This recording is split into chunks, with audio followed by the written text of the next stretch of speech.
Shabbat Shalom. The 40-year period between the exodus from Egypt until Israel stands at the brink of crossing the Jordan to settle in the land of Canaan is passed over in the Torah without comment. 2 weeks ago in Parshat Shlach Lecha, all the Israelites over the age of 20 were sentenced to spend the next 40 years in the wilderness and never enter into the land that God had promised to their ancestors. This week, in Parshat Chukat, the Israelites reached the wilderness of Tzin and set up camp in a place called Kadesh. Chronologically, it would seem that we have leapfrogged 40 years. In short succession, first Miriam, the sister of Moses, dies, then Aaron dies, and in short order, in a few months' time, Moses himself would die. None of these three, not Miriam, not Aaron, not Moses, ever sets foot in the land of Israel.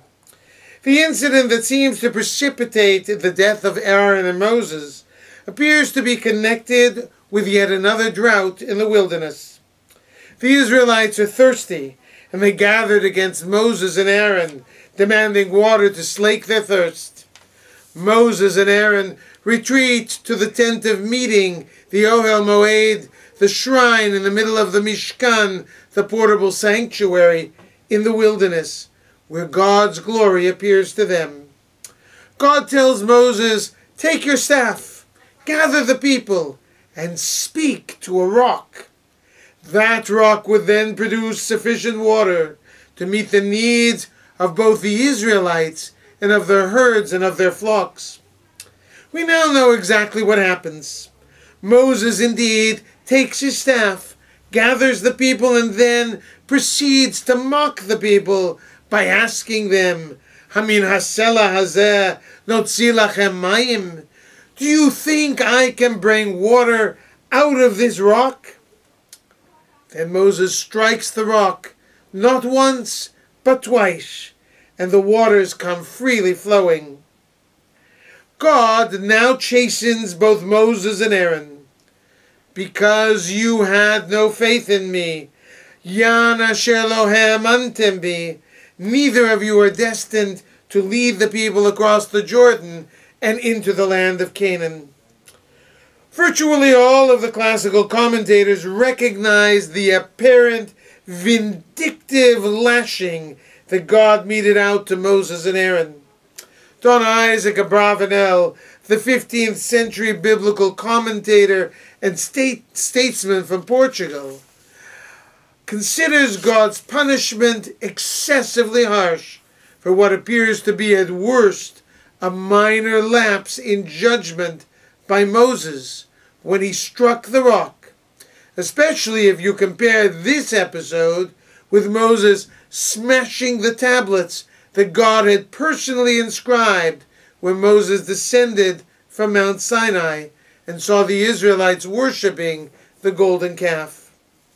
Abravanel considers the explanations provided by earlier generations of biblical commentators and rejects each and every one of them. Thus Rashi said that Moses was so severely punished because by striking the rock rather than speaking to it, he missed an opportunity to sanctify God's name and elevate God's reputation. Lest the people who witnessed the water pouring out of the rock conclude that the physical force of striking the rock somehow released the water from the rock, Moses should have spoken to the rock so that the people would conclude that only through God's miraculous power of speech was the water released. How might God's reputation be elevated by speaking to the rock?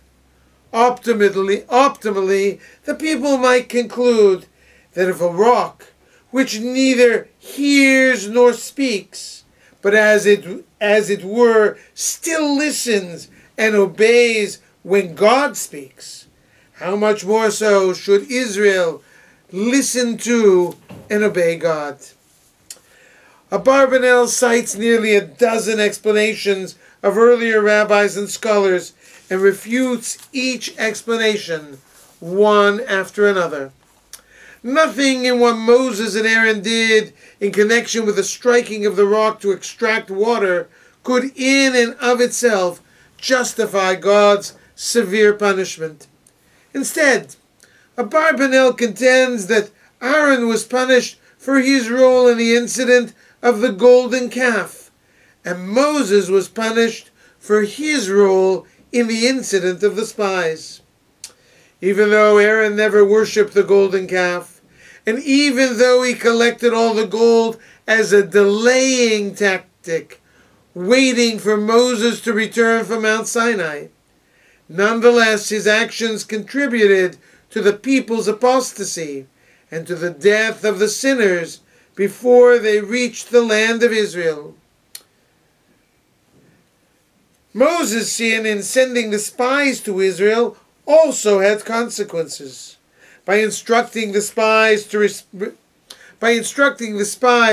report on the relative strength of the Canaanite people and on whether the Canaanite cities were fortified or not, Moses expanded on what the Israelites had asked of him, namely to send spies to find the best route by which to enter the land, and on what God had instructed him, namely to scout out the land of Israel that I, God, am giving to them. Moses' additional instructions had consequences.